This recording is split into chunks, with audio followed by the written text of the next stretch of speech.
അക്രൈസ്തവ കുടുംബത്തിലാണ് തിരുവനന്തപുരം കാട്ടാക്കട സ്വദേശിനിയായ ശാന്തിയുടെ ജനനം. സമാധാനമില്ലാത്ത കുടുംബാന്തരീക്ഷമായിരുന്നു ശാന്തിയുടേത്.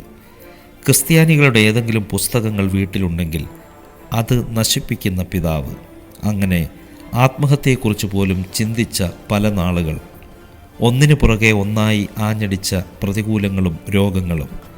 എന്നാൽ പ്രാർത്ഥന കേൾക്കുന്ന ദൈവം രോഗക്കിടക്കയിൽ നിന്ന് ശാന്തിയെ എഴുന്നേൽപ്പിച്ചു. ദൈവത്തിന് സ്തോത്രം. ആദ്യമായിട്ട് ഞാൻ എൻ്റെ കർത്താവിന് സ്തോത്രം ചെയ്യുന്നു. ഞാനൊരു ഹൈന്ദവ ഭവനത്തിൽ ജനിച്ച് വളർത്തപ്പെട്ട വ്യക്തി. എൻ്റെ മാതാവിനും പിതാവിനും ഞങ്ങൾ 2 പെൺമക്കളാണുള്ളത്.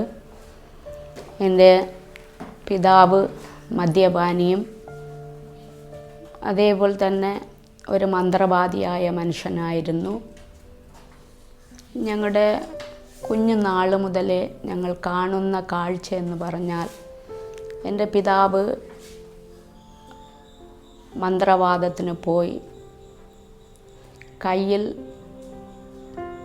തല മുറിഞ്ഞ കോഴിയുമായിട്ട് വരുന്ന കാഴ്ചകളാണ് ഞങ്ങളുടെ കുഞ്ഞുനാൾ മുതലേ ഞങ്ങൾ കാണുന്നത്. വീട്ടിൽ വന്നു കഴിഞ്ഞാൽ മദ്യപിച്ച് വരും. വീട്ടിൽ വന്നു കഴിഞ്ഞാൽ ഞങ്ങൾക്ക് സമാധാനം തരത്തില്ല. വീട്ടിൽ വഴക്കും. എൻ്റെ മാതാവിനെ ഒത്തിരി ഉപദ്രവിക്കും. സമാധാനത്തോടെ കിടന്നുറങ്ങുവാൻ കഴിയത്തില്ല. ആഹാരം സമാധാനത്തോടെ കഴിക്കുവാൻ സമ്മതിക്കത്തില്ല. പലപ്പോഴും ആഹാരം വലിച്ചെറിയുന്ന സ്വഭാവം. ജീവിതത്തിൽ സമാധാനമില്ല, സന്തോഷമില്ല. ഞങ്ങളുടെ കുഞ്ഞുനാൾ മുതലേ സന്തോഷം എന്തെന്ന ഞങ്ങൾ അറിഞ്ഞിട്ടില്ല. ജീവിതത്തിൽ എന്നും വഴക്കും പ്രശ്നങ്ങളുമായിരുന്നു. അത് കഴിഞ്ഞ് ഞങ്ങളുടെ കുഞ്ഞു പ്രായം കഴിഞ്ഞ് സ്കൂളിൽ പഠിക്കുന്ന സമയങ്ങളിലും സ്കൂളിൽ പോയി കടന്നു വരുമ്പോഴൊക്കെയും ഭവനത്തിൽ കടന്നു വരുമ്പോൾ ഒരു സന്തോഷമില്ല, സമാധാനമില്ലാത്ത അവസ്ഥയിൽ കൂടെ കടന്നുപോയി. എൻ്റെ മാതാവ് പലപ്പോഴും ഞങ്ങളെ 2 പെൺമക്കളെയും നമുക്ക് 3 പേർക്കും കൂടെ എന്തെങ്കിലും വിഷം വാങ്ങി കഴിച്ച് നമുക്ക് മരിച്ചു കളയാമെന്ന് പലപ്പോഴും ഞങ്ങളോട് എൻ്റെ മാതാവ് പറഞ്ഞിട്ടുണ്ട്. എന്നാൽ ഞങ്ങൾക്കത് ഉൾക്കൊള്ളുവാൻ കഴിയാതെ പേടിയായിരുന്നു. എന്നാൽ ആ സമയങ്ങളിലൊക്കെ ആ ആത്മഹത്യയിൽ നിന്നൊക്കെ പിന്മാറിപ്പോയി. എന്നാൽ ഞാൻ ഇന്ന് ചിന്തിക്കുന്നത്, കർത്താവ് എന്നെ മുന്നമേ കണ്ടതുകൊണ്ടാണ് അന്ന് ആ ആത്മഹത്യയിൽ നിന്ന് എൻ്റെ മാതാവ് പിന്മാറിയത്. പല പ്രാവശ്യം ഇതേപോലെ കിണറ്റിൽ ചാടുവാൻ വേണ്ടി ഒരുങ്ങി. അതിൽ നിന്നൊക്കെയും വിടുവിച്ചു. ജീവിതത്തിൽ സമാധാനമില്ലാതെ വളരെ നിരാശപ്പെട്ട് കഴിയുമ്പോൾ പെട്ടെന്ന് എൻ്റെ മാതാവിന് ഒരു രോഗം, ബ്ലീഡിങ്ങിൻ്റെ രോഗത്താൽ വർഷങ്ങളോളം വേദനപ്പെട്ടു. പിന്നെ ഹോസ്പിറ്റൽ കടന്നുപോയി ഓപ്പറേഷൻ ചെയ്തു. ഓപ്പറേഷൻ ചെയ്തതിന് ശേഷം 3 പ്രാവശ്യം മാതാവിൻ്റെ ആ സ്റ്റിച്ച് പൂർണ്ണമായിട്ട് വിട്ടുപോകുവാനിടയായി. അതിനുശേഷം 4ാമത്തെ പ്രാവശ്യം പിന്നെയും ഓപ്പറേഷൻ തിയേറ്ററിൽ കൊണ്ടുപോയി സ്റ്റിച്ചിട്ട്. അപ്പോഴാണ് അത് ശരിയായത്.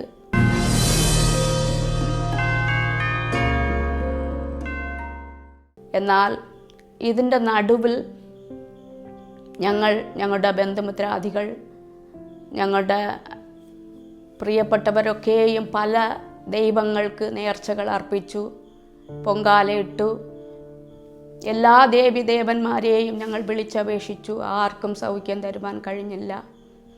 അങ്ങനെ ഇരിക്കുമ്പോൾ എൻ്റെ മാതാവ് കിടന്ന ബെഡിൻ്റെ അടുത്തുള്ള ഒരു ആൻറ്റി എന്നെ വിളിച്ചു ഇപ്രകാരം എന്നോട് പറഞ്ഞു, മക്കളെ, നിങ്ങൾ പല ദൈവങ്ങളെ നിങ്ങൾ സേവിച്ചു, ആർക്കും നിൻ്റെ അമ്മയ്ക്ക് സൗഖ്യം കൊടുക്കുവാൻ കഴിഞ്ഞില്ലല്ലോ. നിങ്ങളൊരു കാര്യം ചെയ്യ്. ആ ഹോസ്പിറ്റലിൻ്റെ നാഗർകോവിൽ ഹോസ്പിറ്റൽ ആശാരിപ്പള്ളം ഹോസ്പിറ്റലിലാണ് എൻ്റെ മാതാവ് കിടന്നത്. അതിൻ്റെ അടുത്തായി ഒരു ദേവദാസൻ അവിടെ ഉണ്ട്. നിങ്ങൾ കടന്നു പോകുക, നിങ്ങൾ കടന്നുപോയി പ്രാർത്ഥിച്ച് വെള്ളം കൊടുത്താൽ എൻ്റെ മാതാവിന് സൗഖ്യം ലഭിക്കുമെന്ന് ആ ആൻറ്റി എന്നോട് പറയുവാനിടയായി. ഇതെൻ്റെ പിതാവിനോട് പറയുവാൻ പറ്റത്തില്ല. പിതാവ് ഞങ്ങളെ വഴക്ക് പറയും, മാത്രമല്ല ഉപദ്രവിക്കും. എൻ്റെ പിതാവിനെ അറിയാതെ ഞാനും എൻ്റെ മാമിയും കൂടെ ആ കർത്താവിൻ്റെ ദാസൻ്റെ ഭവനത്തിലേക്ക് ഞങ്ങൾ കടന്നുപോയപ്പോൾ ആ കർത്താവിൻ്റെ ദാസൻ എന്നോട് പറഞ്ഞു, എൻ്റെ തലയിൽ കൈവച്ച് പ്രാർത്ഥിച്ചിട്ട് പറഞ്ഞു, അമ്മ കുറച്ച് കഷ്ടപ്പെടും, എന്നാൽ ജീവന് ഹാനി വരത്തില്ല എന്ന് പറയുവാനിടയായി. 3 മാസമായി എൻ്റെ അമ്മ ഓർമ്മയില്ലാതെ മരിച്ചു പോകുന്ന അവസ്ഥയിലായിരുന്നു. തലയെല്ലാം മുണ്ടനം ചെയ്ത് ഒന്നും അറിയാതെ കിടന്നതായ അവസ്ഥയിൽ മരണത്തിന് എപ്പോൾ വേണമെങ്കിലും മരണം സംഭവിക്കാം. അപ്രകാരമായിരുന്ന സമയത്ത് ഞങ്ങൾ ഈ കർത്താവിൻ്റെ ദാസനെ കടന്നുപോയി കാണുവാനും കർത്താവിൻ്റെ ദാസൻ പ്രാർത്ഥിച്ചിട്ട് ഒരു കുപ്പി വെള്ളം പ്രാർത്ഥിച്ച് ഞങ്ങളുടെ കരത്തിൽ തന്നു. ഇതിനെ കൊണ്ടുവന്ന് ഒരു ദിവസം കൊടുത്തു. എൻ്റെ മാതാവിൻ്റെ ആ പ്രാർത്ഥിച്ചു കൊണ്ടുവന്ന എണ്ണ ശരീരത്തിൽ പുരട്ടി. അന്ന് രാത്രി എൻ്റെ മാതാവ് ഒരു ദർശനം കാണുവാനിടയായി. ആരോ ഒരു വ്യക്തി, ഒരു കയ്യിൽ മുറിവുള്ള ഒരു വ്യക്തി വന്ന് എൻ്റെ മാതാവിൻ്റെ കരത്തിൽ എന്തോ കൊടുക്കുന്നതായിട്ട് അവർ ഒരു ദർശനം കാണുവാനിടയായി. പിറ്റേന്ന് പ്രഭാതത്തിൽ എഴുന്നേറ്റപ്പോൾ എൻ്റെ അമ്മ അവരുടെ കൈ മടക്കി വച്ചിരിക്കുന്നു. എന്താണെന്ന് ചോദിച്ചപ്പോൾ ആരോ എന്തോ തന്നെന്ന് പറയുവാനിടയായി. അങ്ങനെ ആ പ്രാർത്ഥിച്ച എണ്ണയും വെള്ളവും കൊടുത്ത് പിറ്റേ ദിവസം നോക്കിയപ്പോൾ ഡോക്ടർ വന്ന് പരിശോധിച്ചപ്പോൾ ഇനി രാധാമ്മാവ് ഒന്നും ചെയ്യത്തില്ല, അവർ സൗഖ്യം പ്രാപിക്കും എന്ന് ആ ഡോക്ടർ പറയുവാനിടയായി. എൻ്റെ മുറിവിൽ ബ്ലഡിൻ്റെ പാടുകൾ വന്നു, ഇനി ഒന്നും ചെയ്യത്തില്ല എന്ന് പറയുവാനിടയായി. പിന്നെയും 3.5 മാസത്തിന് ശേഷം പിന്നെയും ഓപ്പറേഷൻ തിയേറ്ററിൽ കൊണ്ടുപോയി സ്റ്റിച്ചിട്ടു. പിന്നെ അതിന് ശേഷം ആ സ്റ്റിച്ച് പൂർണ്ണമായിട്ട് പിടിച്ചു. പിന്നെ മാതാവ് സൗഖ്യം പ്രാപിപ്പാനിടയായി. 3.5 മാസത്തിന് ശേഷം ഡിസ്ചാർജ് ചെയ്ത് ഭവനത്തിലേക്ക് കടന്നു വന്നു. അതിനു മുൻപായി എൻ്റെ അമ്മ ഇപ്പോൾ മരിച്ചു പോകുമെന്ന് ഭവനത്തിൽ മരണത്തിൻ്റെ അവസ്ഥ വരേക്ക് എത്തി. ഇപ്പോൾ വീട്ടിൽ കൊണ്ടുവരും, ജഡം ഇപ്പോൾ കൊണ്ടുവരുമെന്ന് നോക്കിയിരുന്ന വ്യക്തികളുടെ മുൻപിൽ ആ കർത്താവിൻ്റെ ദാസൻ പ്രാർത്ഥിച്ചു. ഞങ്ങളുടെ കരത്തിൽ തന്ന ആ എണ്ണയും വെള്ളവും അതിലൊരു ദൈവശക്തി വെളിപ്പെട്ട് എൻ്റെ മാതാവിനെ ദൈവം വിടുവിപ്പാനിടയായി. ഞങ്ങൾക്ക് അന്നൊന്നും ഇതെന്താണെന്ന് ഞങ്ങൾക്ക് തിരിച്ചറിയാൻ പറ്റത്തില്ലായിരുന്നു. അതിനുശേഷം പൂർണ്ണമായി ദൈവം എൻ്റെ മാതാവിന് വിടുതൽ കൊടുത്തു.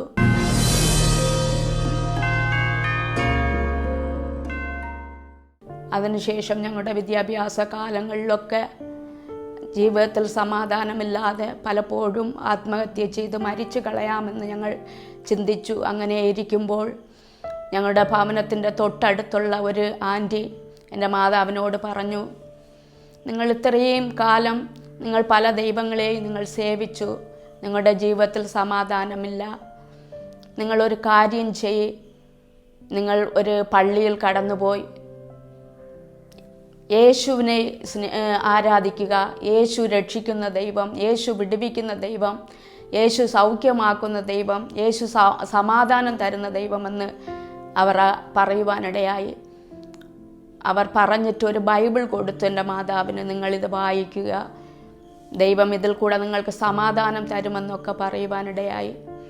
അങ്ങനെ എൻ്റെ പിതാവ് എല്ലാ ദിവസവും സന്ധ്യയാകുമ്പോൾ മന്ത്രവാദത്തിന് കടന്നു പോകും. പിന്നെ വരുന്നത് രാത്രി 12 മണി 1 മണിയൊക്കെ ആകുമ്പോഴാണ് കടന്നു വരുന്നത്. ഒരു ദിവസം അപ്പോൾ ഞങ്ങൾക്ക് പ്രാർത്ഥിക്കാനൊന്നും അറിയത്തില്ലായിരുന്നു. ഞങ്ങൾ ഒരു ദിവസം ഈ ബൈബിൾ എടുത്തു വച്ച് അത് വായിച്ച് അറിയാമെന്നുള്ളതുപോലെ ഞങ്ങൾ പ്രാർത്ഥിച്ചു കൊണ്ടിരുന്ന സമയത്ത് പെട്ടെന്ന് എൻ്റെ പിതാവ് ഒരു ദിവസം ഭവനത്തിലേക്ക് കയറി വന്നപ്പോൾ പിതാവ് കണ്ട കാഴ്ച ഞങ്ങളുടെ മുൻപിൽ ബൈബിൾ ഇരിക്കുന്നത് കണ്ടു ഉടനെ തന്നെ ആ ബൈബിളിനെ എടുത്ത് വലിച്ചെറിഞ്ഞ് എൻ്റെ മാതാവിന് ഒത്തിരി അടി കൊടുക്കുവാനിടയായി. അടി കൊടുത്തത് മാത്രമല്ല, ഞങ്ങൾ പ്രാർത്ഥിച്ചു കൊണ്ടിരുന്ന റൂം മുഴുവനും എൻ്റെ മാതാവിനെ വലിച്ചിളച്ചു. മാത്രമല്ല, ആ ബൈബിളിനെ തീയിലിട്ട് ചുട്ടുകളയാനിടയായി. അങ്ങനെ പല അനുഭവങ്ങൾ. പലപ്പോഴും ആ ബൈബിൾ നഷ്ടപ്പെട്ടതിന് ശേഷം ഞങ്ങൾ പിന്നെയും ആ ആൻറ്റിയോട് ചോദിച്ചു, ഞങ്ങളിത് വായിക്കുമ്പോൾ എന്തോ ഞങ്ങളുടെ ജീവിതത്തിൽ, ഞങ്ങളുടെ ഹൃദയത്തിലൊരു സമാധാനം കാണുന്നതായിട്ട് ഞങ്ങൾക്ക് തോന്നുവാനിടയായി. അങ്ങനെ പിന്നെയും ഞങ്ങൾ ആ ആൻറ്റിയോട് ഒരു ബൈബിൾ തരുമോ എന്ന് ചോദിച്ചു. അവർ പിന്നെയും തരുവാനിടയായി. പിന്നെയും പരസ്യമായിട്ട് ഞങ്ങൾക്ക് പ്രാർത്ഥിപ്പാനോ ഒന്നും കഴിയാത്ത അവസ്ഥയായിരുന്നു. രഹസ്യമായി പ്രകാരം ഞങ്ങൾ പ്രാർത്ഥിച്ചു കൊണ്ടിരുന്നപ്പോൾ ഒരു ദിവസം ഇതേപോലെ പിതാവ് പെട്ടെന്ന് കയറി വരുവാനിടയായി. അന്നും ഞങ്ങൾ പ്രാർത്ഥിച്ചു കൊണ്ടിരിക്കുന്നത് കണ്ട് പെട്ടെന്ന് ഈ ബൈബിളിനെ വലിച്ചെറിഞ്ഞു. അങ്ങനെ പല പ്രാവശ്യം ഇപ്രകാരം ഞങ്ങളുടെ എന്തെങ്കിലും പുസ്തകങ്ങൾ, ഞങ്ങൾ ക്രിസ്ത്യാനികളുടെ പുസ്തകമെന്ന് എന്തെങ്കിലും ഒരു പുസ്തകം ഞങ്ങളുടെ ഭവനത്തിലുണ്ടെങ്കിൽ എൻ്റെ പിതാവ് അതിനെ നശിപ്പിച്ച് കളയുന്ന ഒരു സ്വഭാവമുള്ള ഒരു വ്യക്തിയായിരുന്നു. മാത്രമല്ല, ഞങ്ങളെ ഒരു കാരണവശാലും ദൈവികമായ കൂട്ടായ്മകൾ കടന്നു പോകുവാൻ അനുവദിക്കത്തില്ല. പലപ്പോഴും ഞങ്ങൾക്ക് വളരെയധികം ഭാരം തോന്നിയിട്ടുണ്ട്. ഇനി എന്തിനാണ് ജീവിക്കുന്നത്?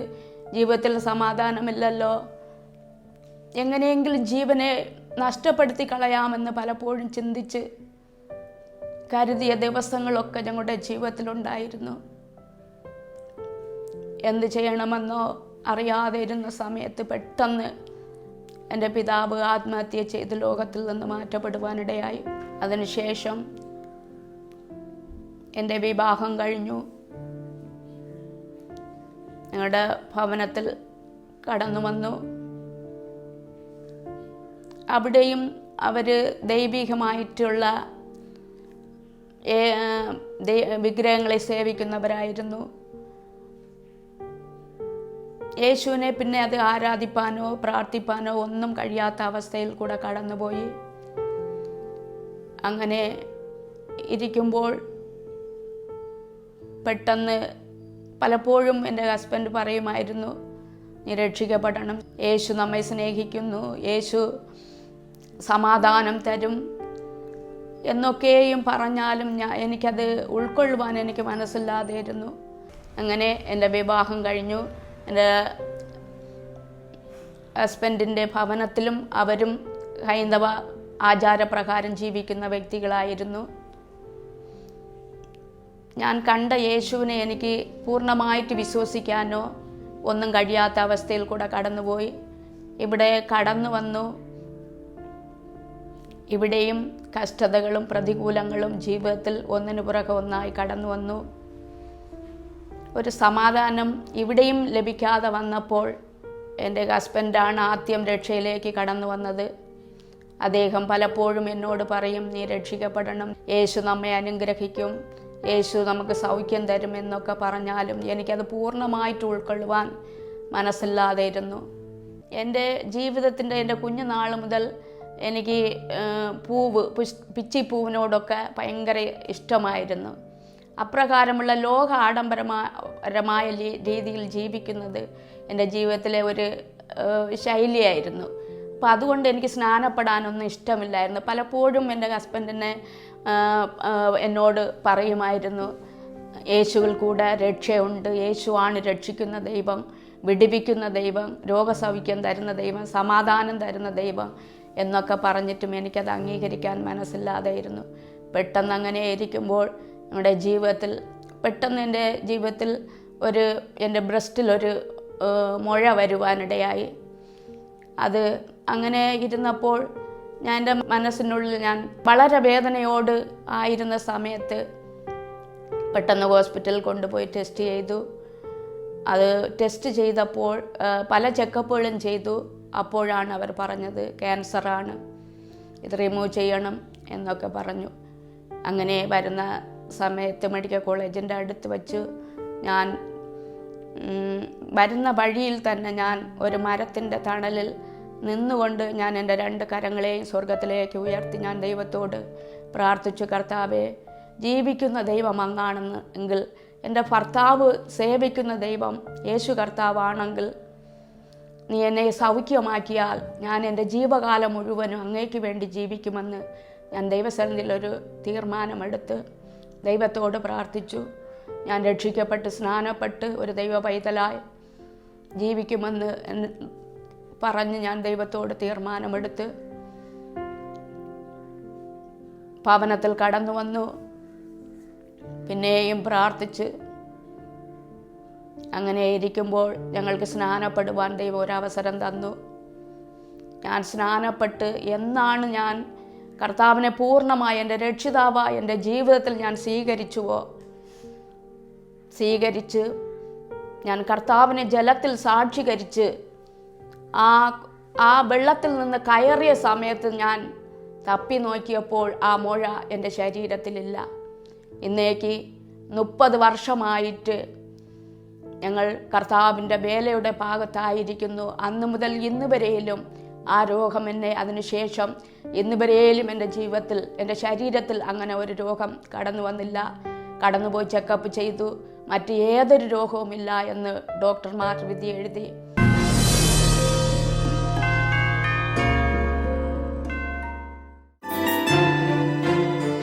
ആശുപത്രിയുടെ മുറ്റത്ത് കൈയുയർത്തി ഹൃദയവേദനയോടെ പ്രാർത്ഥിച്ച ശാന്തിയുടെ പ്രാർത്ഥന ദൈവം കേട്ടു.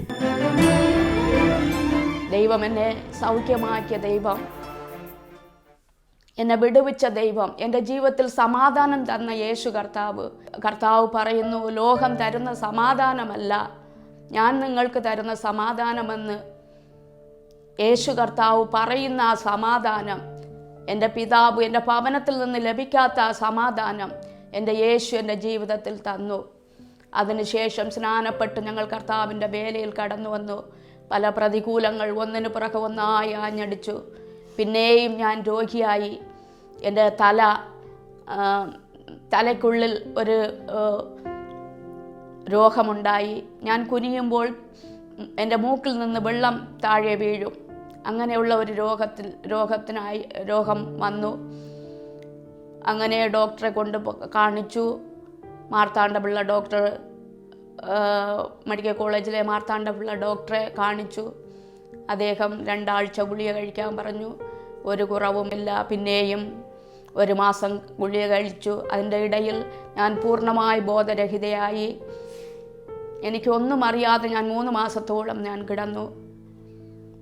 എൻ്റെ കുഞ്ഞുങ്ങളെ നോക്കുവാനോ എൻ്റെ ഭർത്താവിൻ്റെ കാര്യങ്ങൾ നോക്കുവാനോ ഒന്നും കഴിയാതെ രോഗിയായി ഭാരപ്പെട്ട് കിടക്കയിൽ തന്നെ ആയിരുന്നു. അതിനുശേഷം പിന്നെയും ഡോക്ടറെ കണ്ടു. ഡോക്ടർ പറഞ്ഞു, ഇനി ഒന്നും ചെയ്യുവാൻ പറ്റത്തില്ല, നമുക്ക് ഓപ്പറേഷൻ ചെയ്യാമെന്ന് പറഞ്ഞു. ആ ദിവസങ്ങളിൽ ഞങ്ങൾ സാമ്പത്തികമായി വളരെ ഞെരുങ്ങിക്കൊണ്ടിരുന്ന അവസരങ്ങളായിരുന്നു. ഞങ്ങൾക്ക് ഓപ്പറേഷൻ ചെയ്യേണ്ട ഒരു കാശോ ഒന്നുമില്ലാതെ ഞങ്ങൾ ഭാരപ്പെട്ടു. അങ്ങനെ ഇരിക്കുമ്പോൾ ഞങ്ങളുടെ ചർച്ചിൽ 7 ദിവസം ഒരു ഉപവാസ പ്രാർത്ഥന വച്ചു. 3-ാമത്തെ ദിവസം എന്നെ ആദ്യ ദിവസം ഞങ്ങളുടെ ചർച്ചിൽ എടുത്തു കൊണ്ടുപോയി കിടത്തി. ദൈവമക്കൾ, ദൈവദാസന്മാർ എല്ലാവരും പ്രാർത്ഥിച്ചു കൊണ്ടിരുന്നു. ഞാൻ ഒരു കിടരോഗിയായിട്ട് കിടക്കുന്ന അവസ്ഥയിലായിരുന്നു. 4-ാമത്തെ ദിവസം പ്രാർത്ഥിച്ചു കൊണ്ടിരിക്കുമ്പോൾ തന്നെ സ്വർഗത്തിലെ ദൈവം എന്നെ തൊടുവാനിടയായി. ഞാൻ ഉടനെ തന്നെ ചാടി എഴുന്നേറ്റിരുന്ന് ദൈവത്തെ ആരാധിപ്പാൻ തുടങ്ങി. അങ്ങനെ എൻ്റെ ദൈവം എനിക്ക് ആ രോഗത്തിൽ നിന്ന് ദൈവം എന്നെ വിടുവിച്ചു. എൻ്റെ കർത്താവ് എന്നെ വിടുവിച്ച വിധങ്ങൾ എത്ര സ്തുതിച്ചാലും മതി വരത്തില്ല. പലവിധമായ പ്രതികൂലങ്ങളുടെ നടുവിലും ദൈവം എന്നെ സൂക്ഷിച്ചു, എന്നെ വിടുവിച്ചു.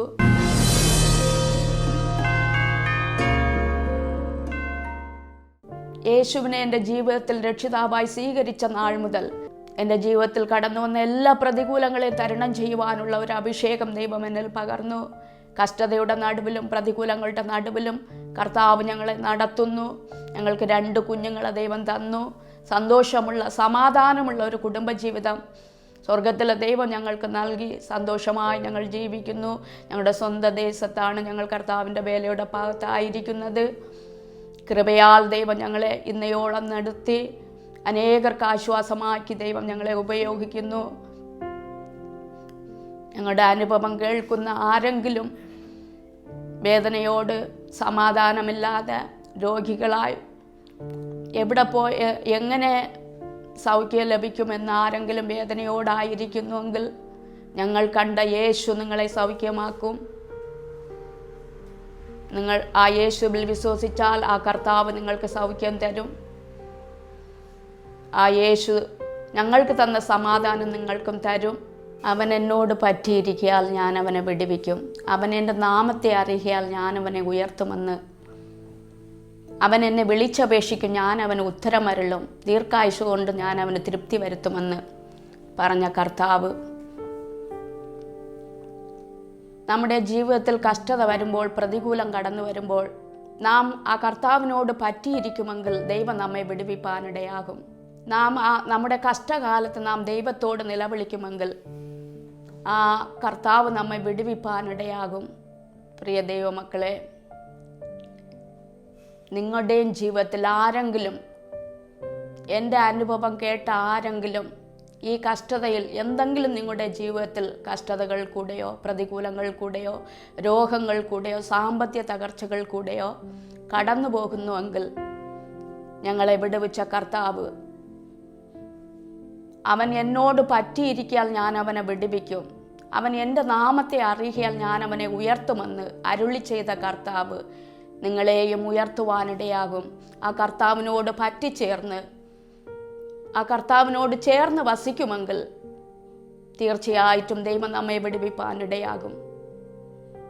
എൻ്റെയും ജീവിതത്തിൽ കഷ്ടതയുടെ നടുവിലും രോഗങ്ങളുടെ നടുവിലും സമാധാനമില്ലാതെ ഭാരത്തോട് ആത്മഹത്യയുടെ വക്കിലെത്തിയ സമയത്തും എൻ്റെ ദൈവം എന്നെ സ്നേഹിച്ചു. ആ കർത്താവിനോട് പറ്റിയിരിപ്പാൻ ദൈവം എനിക്ക് അവസരം തന്നു. ആ കർത്താവ് എന്നെ വിടുവിച്ചു. ഇന്നയോളം ഉയർത്തി, ഇന്നയോളം നടത്തിയ ദൈവത്തിന് പിന്നെയും നന്ദി പറയുന്നു. ആരെങ്കിലും വേദനയോടായിരിക്കുന്നുവെങ്കിൽ ആ യേശുവിനെ പറ്റി യേശുവിനോട് ചേർന്ന് വസിച്ച് ദൈവത്തിൻ്റെ വിടുതൽ അനുഭവിപ്പാൻ നിങ്ങളെയും ദൈവം സഹായിക്കട്ടെ. ഇത്രയും ദിവസം എന്നെ നടത്തിയ കർത്താവിന് നന്ദിയോട് ദൈവത്തെ സ്തുതിക്കുന്നു. ദൈവം നിങ്ങളെ അനുഗ്രഹിക്കുമാറാകട്ടെ.